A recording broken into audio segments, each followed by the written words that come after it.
Hey everybody, today I want to start your day off talking about hate. So let's jump in at 1 John 3, verse 10. This is how we know who the children of God are and who the children of the devil are. Anyone who does not do what is right is not God's child, nor is anyone who does not love their brother and sister. For this is the message you heard from the beginning. We should love one another.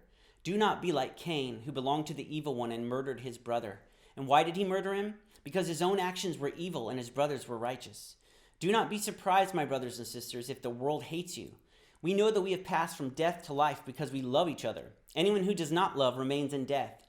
Anyone who hates a brother or sister is a murderer, and you know that no murderer has eternal life residing in him. This is how we know what love is. Jesus Christ laid down his life for us, and we ought to lay down our lives for our brothers and sisters. If anyone has material possessions and sees a brother or sister in need but has no pity on them, how can the love of God be in that person? Dear children, let us not love with words or speech, but with actions and in truth. All right, so we're going to talk about hate and love today. He says, don't be surprised when the world hates you. If you're living as Jesus did, your very presence convicts the world. I had a youth man, now he's a man, and he went off to college and he was living his faith out. And he was part of a sports team. And I remember the first night he was out there, he was invited to a party and he went, but he didn't drink. And people were pretty angry with him. Some of the big guys on the team were like, "You're gonna drink, or we're gonna beat you up, man. We're gonna fight you."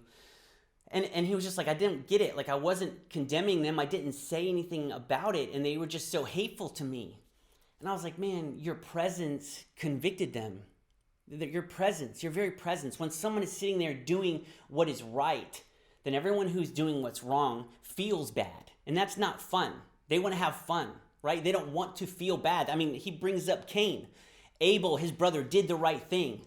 And Cain did the wrong thing. And so he hated his brother for it. And so we can expect that hate when we're being righteous, right? When we are being righteous, we can expect to be hated. They hated Jesus after all, and he was the most righteous.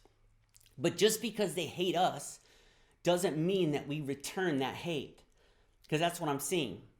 The world hates Christians, so we hate you, right? Sometimes they strike us and we strike back, or sometimes we preemptively strike. But we have to love the world no matter how they hate us. So how do we love? Well, he says Jesus set the perfect example. He laid down his life. Now, we're not really given the opportunity to lay down our lives that much. I know that we all would. I would, for sure, 10 times over for anyone, right? We would all do that. But would we really lay down our lives when we're so unwilling to lay down our standard of living? We're so unwilling to lay down our standard of living. What are the stakes for us Christians in first world countries?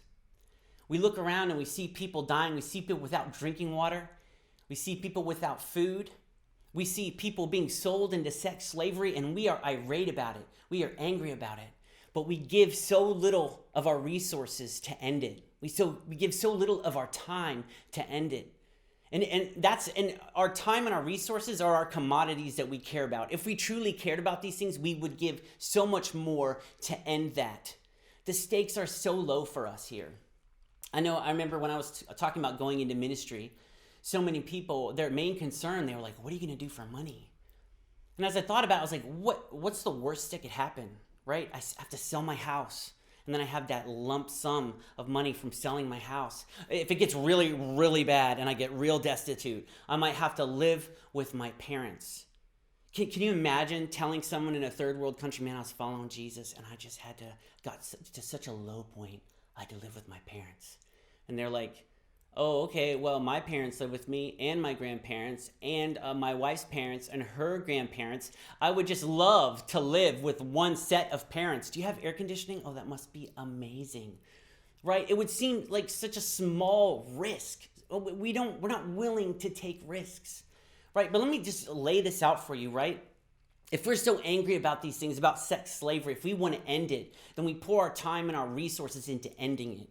We have to look at these things that like they are brought about by the enemy, by the devil, and it is our job to work against him, to work for the good, and this is our enemy, and we lay down all our time and all our resources to attack this enemy and put an end to his works.